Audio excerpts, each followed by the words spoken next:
Hi everyone, welcome back to our channel. So today in this video I'm going to show you how to remove pin password from Messenger. So let's get into the video. So open up your Messenger and make sure you're logged into your account. So once you're logged into your Messenger, so what you're going to do, hit on this menu here on your top left, the three bars there, so click on it.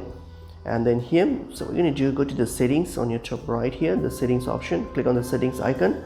And then now what you're going to do, scroll down and go to privacy and safety.